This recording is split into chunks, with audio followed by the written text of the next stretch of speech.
Hey everyone, welcome back to another deep dive. Yeah. Today we're tackling something that's been, uh, I don't know, making a lot of waves. Yeah. This idea that women are becoming increasingly radicalized, Hmm. specifically in the U.S. and Europe. So we're going to Uh, try to get to the bottom of this whole thing. Is there any evidence to back up this claim, or is it just like provocative rhetoric to get people riled up? mm-hmm. And what does radicalization even mean in this context? It's a Yeah. very loaded term. Yeah. So to help us unpack all of this, I've got an expert in the house. Happy to be here. So our main source material today is a podcast by a political commentator Mm-hmm. who really dives headfirst into this topic. Cup. And he throws around some pretty interesting data points Mm-hmm. and makes some bold claims about young women and their political leanings. Interesting. But before we get into all that, I think it's important to kind of go on the same page about what radicalization actually means. Yeah, for sure. I mean, it's a term that gets thrown around a lot these days, but it can mean very different things to different people. Right. So are we just talking about like a shift in political views, like becoming more liberal or conservative? Or does it imply something more extreme? Right. Like adopting views that are totally outside the mainstream, or even embracing violence? Mm-hmm. I think it's helpful to look at some historical examples of radicalization, Okay. like the rise of extremist groups. Mm-hmm. In those cases, radicalization often involved not just changes in beliefs, but also a willingness to act on those beliefs in ways that could be really harmful. Right. So, I mean, it's not just about what you think, it's about what you're willing to do. Exactly. So then the question becomes, are we seeing that kind of intense shift among women today? Right. The commentator we're looking at seems to think so. And he points to some specific data to back up his claim. Like what? Well, he specifically highlights these Gallup poll findings Oh, yeah. that show a pretty significant increase in the number of women aged 18 to 29 who identify as liberal. Okay. And what's really interesting is that this trend is way more pronounced among women than men. The data actually shows that men's political views have been pretty stable over the same period. Huh. So it's not like everybody's moving to the left. No, it seems like it's primarily young women who are driving this shift. Got it. And he even brings up this 2018 Vox article Okay. that stated that something like 70% of women born after 1980 favor Democrats. Wow. That's a pretty striking statistic. It is. It suggests that there's a real generational divide here Yeah, in how younger women are viewing politics. for sure. So assuming this data is accurate, the next big question is why? Right. Why are young women leaning left at a faster rate than men? Exactly. What's going on there? Well, the commentator offers a few possible explanations. Okay, let's hear 'em. One thing he suggests is that the Democratic Party's own leftward shift on certain issues might be a factor. Okay, so the party itself is moving in a direction that's more appealing to young women. That's what he's saying. Interesting. He specifically points to issues like affirmative action and immigration. He even pulls up this visual graph from the New York Times Oh, wow. that shows just how much the Democratic Party's stance on affirmative action has shifted over time compared to moderate and Republican viewpoints. Okay, so the Democrats have become more progressive on this issue. Yeah, you can see it really clearly in the graph.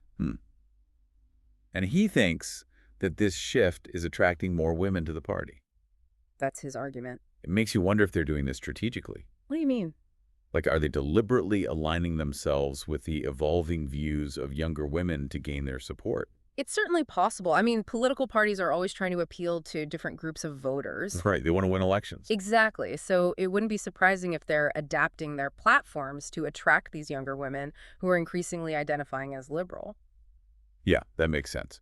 But he also points to another potential factor, What's that? the media.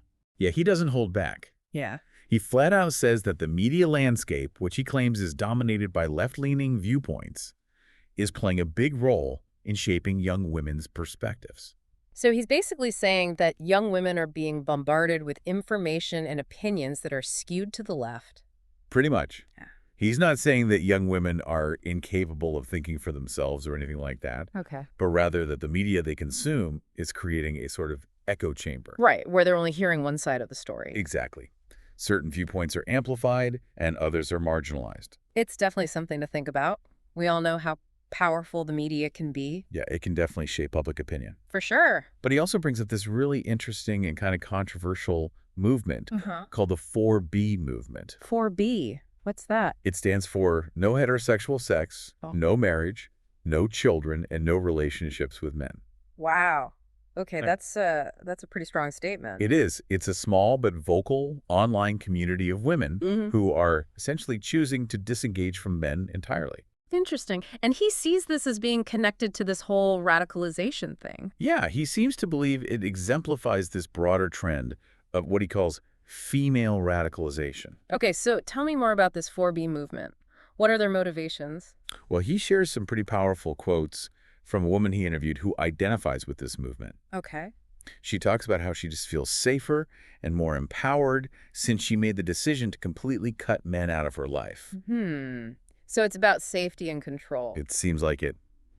She's basically rejecting the traditional roles and expectations that she feels are imposed on women by society. I can see how that could be appealing to some women, especially those who have had negative experiences with men. Right. And the commentator seems to be saying that this is a dangerous trend.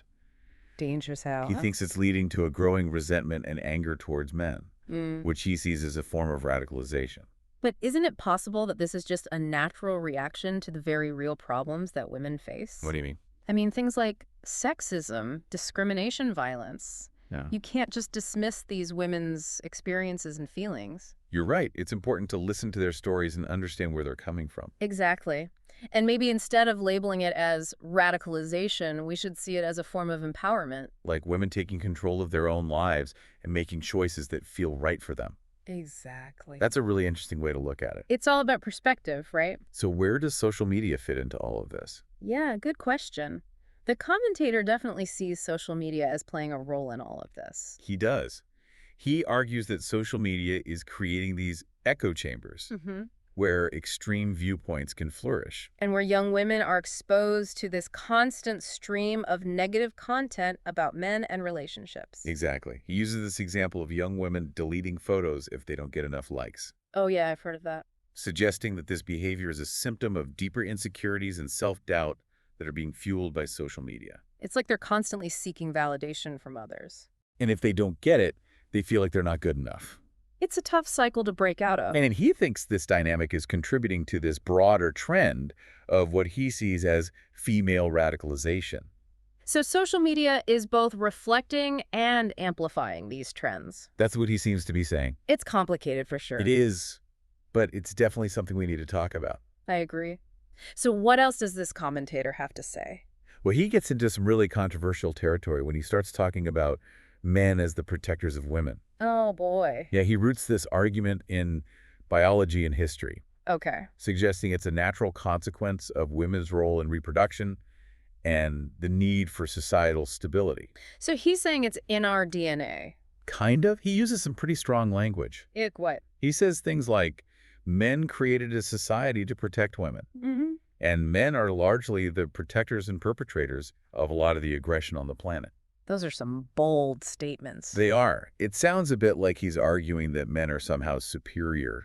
Or that women are inherently weaker and need to be protected. Right. And I think a lot of people would push back on that, Oh, I'm sure. especially in today's world where women are proving they can do anything men can do. Exactly. Times have changed. But to be fair to the commentator, he does try to clarify that he's not trying to disparage women or anything like that. Okay. He even goes so far as to say that women should be celebrated for their ability to create life. Interesting. But then he uses that same logic to argue that women are actually more important than men, Whoa. Hold on. which could be interpreted as a kind of reverse sexism. Yeah, that's tricky territory. It is. It's hard to say definitively what his intentions are. Right. But I think it's worth considering his argument in the context of his broader thesis about female radicalization. Okay. So how do you see it fitting in? Well, I'm wondering if maybe he's trying to say that as women gain more power and independence, they're rejecting those traditional roles and the men who embody them. And he sees that as a form of radicalization. Yeah, exactly. Yeah. Like the shift in power dynamics is leading to the rise of movements like 4B. And the increasing negativity towards men that he observes. Right. It's like he's saying that women are becoming too powerful and it's a threat to men. That's a pretty provocative way to look at it. It is. Yeah, But I think it's important to consider all sides of the argument. I agree. We need to be open to different perspectives, even if we don't agree with them. Exactly. So let's keep digging into this and see where it leads us. Sounds good to me. Yeah, it's a complex issue for sure. And I think framing it as just like radicalization, Right. it kind of misses some of the nuances Yeah. of like why some women might feel this way. You're right. It's important to remember that this is just one commentator's perspective. Exactly. It's certainly thought-provoking, Mm-hmm. but it's not the only way to interpret what's happening. Right. I mean, you could also argue that the rise of movements like this is actually a reaction to very real problems that women face in society, Absolutely. like sexism, discrimination, even violence. Yeah, we can't just dismiss these women's experiences and feelings. We need to listen to their stories and understand their motivations. Okay, so where does social media fit into all of this? Oh, yeah, that's a big one. The commentator seems to think it's playing a pretty significant role in amplifying this whole female radicalization thing. Oh, really? Yeah, he argues that social media is creating these echo chambers where extreme viewpoints can flourish. Right. And young women are exposed to this constant stream of negative content about men and relationships. He uses the example of, young women deleting photos if they don't get enough likes. Oh, yeah. Suggesting that this behavior is a symptom of like deeper insecurities and self-doubt that's being fueled by social media. It's so easy to get caught up in that need for validation online. It is. Right. You start comparing yourself to others. Right. And feeling like you're not measuring up. And the algorithms on these platforms are designed to keep you engaged, Exact. often by showing you content that triggers strong emotions. Right. Which includes a lot of negative emotions. Like anger, outrage, fear. Exactly. So you could argue that if someone is already predisposed to feeling resentful or angry towards men, social media might just intensify those feelings. It's like pouring fuel on the fire. And the commentator believes this dynamic is contributing to this broader trend. Of what he sees as female radicalization. Right. It's a complicated issue for sure. It is. But I think it's important to acknowledge that social media isn't all bad. Oh, absolutely. There are plenty of women who use it to build communities, Yeah. share their experiences, Yeah. advocate for positive change. For sure. It's a tool that can be used for good or bad. Right. It all depends on how you use it and who you're connecting with.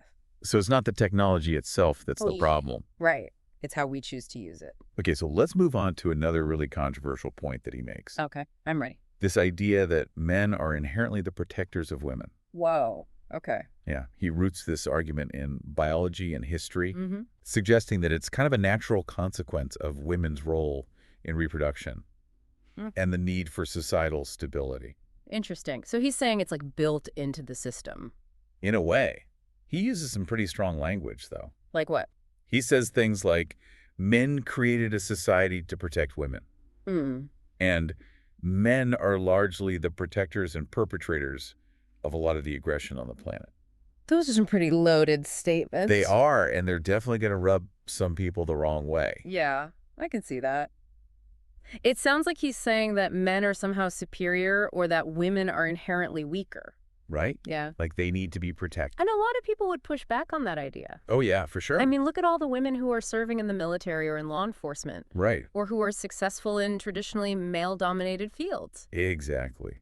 Women are proving every day that they can hold their own. For sure. But to be fair to the commentator, he does try to clarify that he's not trying to put women down or anything. He even says that women should be celebrated for their ability to create life.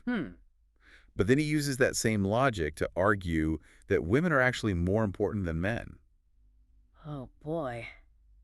That's a slippery slope. It is. It's hard to know exactly what he's trying to say. Right.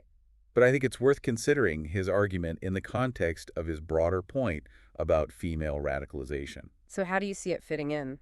Well, maybe he's trying to say that as women gain more power and independence, they're rejecting those traditional roles and expectations. And he sees that as a form of radicalization. Like they're upsetting the natural order of things. Exactly. It's like he's suggesting that this shift in power dynamics is leading to this rise of like anti-male sentiment. Movements like 4B. Right. It's a very provocative way to look at it. It is. But it's definitely something to think about. So he's basically saying that men are the victims in all of this. That seems to be his argument. But he doesn't stop there.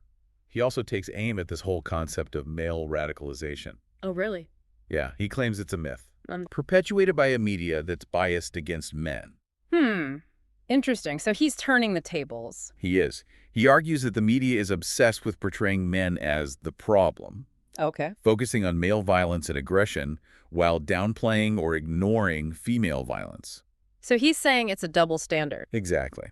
He also criticizes the use of terms like toxic masculinity. Yeah, that's become a pretty common phrase. It has, and he argues that it unfairly demonizes men. And creates a negative stereotype. Right. He even goes so far as to say that this whole focus on male radicalization is a distraction from what he sees as the real issue. Which is? The radicalization of women. Okay, so he's flipping the script completely. He is. He points to data showing that young men's political views have actually stayed relatively stable. While young women have moved further to the left. Exactly. And he uses this data to argue that it's not men who are becoming more extreme, but rather women who are moving away from the center. Right. And he connects this trend to what he perceives as the Democratic Party's own leftward lurch. Suggesting that they're catering to the increasingly radical views of their female base. Right. It's a very bold claim. It is.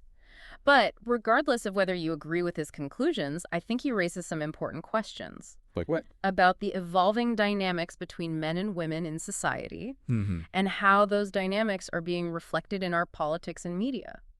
It's clear that this commentator has some very strong opinions. Yeah, he's not afraid to ruffle some feathers. And he's not afraid to express them. Yeah. So now that we've talked about his arguments, I'm curious to get your take on all of this. Well, I think it's important to approach his claims with a critical eye. Okay. He's presenting a very specific and some might say controversial perspective. Right. But it's also important to remember that he's just one voice in a much larger conversation. That's a good point. We shouldn't just take his word for it. Exactly. We need to look at the evidence, consider different perspectives, and form our own opinions. And that's what we encourage you to do as you listen to this deep dive. Exactly. Don't just take our word for it either. So one of the things that he really focuses on is this 4B movement. Right. The women who are swearing off men entirely. Exactly. He portrays it as a symptom of this growing trend of female resentment and anger towards men. He highlights quotes from women who identify with the movement. Like the one who said she feels safer without men in her life. Yeah. And another one who described feeling a sense of peace, confidence, and empowerment since disengaging from men. It's a powerful statement for sure. It is. But it's important to remember that this movement represents a relatively small segment of the female population. Right. We can't generalize their experiences to all women. Exactly. And it's also important to avoid dismissing their concerns outright. Just because a movement is small or unconventional doesn't mean that their grievances are invalid. Absolutely. We need to listen to what they have to say. Okay, so let's talk about the data that he uses to back up his claims. Okay, let's dig into that. He relies heavily on polling data, particularly from Gallup and Pew Research Center. Okay, those are reputable sources. To demonstrate that young women are becoming increasingly liberal, Right. while young men's political views have stayed relatively stable. So he's using data to support his argument. Yes. He highlights a Gallup poll finding that shows a significant increase in women aged 18 to 29, identifying as liberal compared to men in the same age group. Interesting. He also points to that 2018 Vox article. Yeah, the one that said 70% of women born after 1980 favored Democrats. Exactly. Huh. And he uses a visual graph from the New York Times to illustrate how much the Democratic Party's position on affirmative action has shifted leftward. Compared to other viewpoints. Compared to moderate and Republican viewpoints. So he's showing how the Democrats have become more progressive on this issue. Exactly. But, polling data can be tricky to interpret. Oh, for sure. It's important to remember that correlation doesn't equal causation. Right. Just because there's a correlation between young women becoming more liberal and the Democratic Party shifting leftward doesn't necessarily mean that one caused the other. I see what you mean. Yeah. They could both be happening independently. Exactly. Or they could both be influenced by some other factor that we haven't even considered. Right, like changing social norms, economic conditions, generational shifts in values. Exactly. So while the data he presents is certainly suggestive, it's not conclusive proof of his claim. Right. It's important to keep that in mind. Always look at the data with a critical eye. So we've got this commentator who's making some pretty bold claims about female radicalization, but the data he's using isn't necessarily as clear-cut as he makes it seem. Right. So where do we go from here? Well, I think it's important to remember that this is a complex issue with no easy answers. Yeah. There are a lot of factors at play, and it's going to take more than just one commentator's opinion to fully understand what's happening. That's true. We need to keep digging, exploring different perspectives, considering all the evidence. Exactly. And, I think it's also important to remember that not all women are the same. We can't just lump everyone together and make these sweeping generalizations about an entire gender. Right. Every woman has her own unique experiences and beliefs. Exactly. Yeah. So what are some other perspectives we should be considering as we continue to explore this topic? Well, for one, I think it's important to consider the perspectives of women who are actively engaged in feminist movements. Okay. What are their goals? What are their concerns? How do they view the role of men in society? That's a really good point. It would be interesting to hear from women who are on the front lines of these issues. Yeah. And it would also be helpful to consider the perspectives of men who are allies to feminist causes. Okay, so men who support gender equality. Exactly. How do they view the issues? What are their experiences? That's a great idea. It's important to remember that this isn't just a conversation for women, Right. Men have a role to play in this too. both in understanding the issues and in working towards solutions. Exactly. And I think another important perspective to consider is that of younger generations. Millennials and Gen Z. Yeah. How do they view gender roles in relationships? Interesting question. Are their views significantly different from previous generations? And if so, why? I mean, we know that younger generations are growing up in a world that's very different from the one that we experienced. Yeah, for sure. They're more exposed to diverse viewpoints. They're more likely to have friends and family members from different backgrounds. And they're more digitally connected than ever before. Right. So it makes sense that their views on gender and relationships might be evolving as well. It's all really fascinating stuff. It is. I feel like we've just scratched the surface of this topic. Yeah, there's so much more to explore. And we're going to keep digging into it in our next episodes. Stay tuned. You know, one thing that really stuck with me from all of this is this idea that the information we consume really shapes our understanding of these issues. Oh, for sure. And one point he keeps coming back to is this idea that the media is biased against men. Right. Like there's a systemic bias that's shaping the narrative. He argues that this alleged bias, creates this distorted view of like gender dynamics. Right. Leading to this whole narrative of male radicalization. Which he believes is unfounded. Exactly. He points to the fact that men's political views have stayed relatively stable over time. Right. While women, particularly younger women, are the ones shifting leftward at a faster rate. Right. So he's using that to say that the real story is about, like, women's changing political landscape, not men becoming more extreme. Yeah. It's an interesting take. It is. It's definitely thought-provoking. Whether or not you agree with his conclusions about media bias, Right. I think it's so important to be media savvy. Yes. Consumers of information. Be critical of what you're reading and seeing. Absolutely. Yeah. We need to be aware of the potential for bias in any source, whether it leans left, right, or somewhere in between. It's so easy to get caught up in these echo chambers. It is. Where you only hear opinions that align with your own. Totally. Yeah. And that can lead to a really skewed perception of reality. It can. And it's hard to break out of. It is. We have to be really intentional about seeking out diverse perspectives. Yeah. And one of the things that I thought was so interesting was his example of going to a protest. Oh, yeah. What was that? Where there were both right-wing and left-wing groups present. Okay. And he talked about how each side was so focused on the most extreme elements of the other group. Right. Like focusing on the outliers. Totally. Like one Confederate flag or one communist flag. While completely ignoring all the nuance within their own ranks. It's like they were cherry-picking the evidence to support their pre-existing beliefs. Exactly. And I think that's something we see a lot in our political discourse today. Oh, for sure. It's this tendency to oversimplify complex issues. And to demonize the other side. Exactly. All right. And if we want to have any kind of productive conversation about these challenging topics, we need to move beyond those simplistic narratives. Right. And engage with nuance and empathy. It's not easy, though. No, it's not. It's really challenging. Especially in a world that feels so polarized. Yeah, but it's essential if we want to bridge that divide. I agree. So where do we go from here? Right. We've been talking about this idea of female radicalization, acknowledging that it's really complex and multifaceted. So how do we navigate this conversation in a way that's both insightful and productive? Well, I think a good starting point is to be really clear about what we mean by radicalization. Right. It's a loaded term. It is. Yeah. And it can mean different things to different people. Exactly. So we need to define our terms. Yes. And be consistent in how we use them. Absolutely. And beyond definitions, I think it's really crucial to center this conversation around data and evidence. Right. We need to look at the research on political attitudes, social trends, the impact of media and technology. Right. And we need to be willing to challenge our own assumptions and biases as we interpret that data. It's not about just looking for evidence that confirms what we already believe Exactly. It's about being open to new information. and being willing to change our minds. Exactly. You know, one thing I've been thinking about a lot is the role of social media in all of this. Oh, yeah. I mean, the commentator we've been discussing argues that social media is amplifying negative feelings and contributing to those echo chambers where extreme viewpoints can flourish. Right.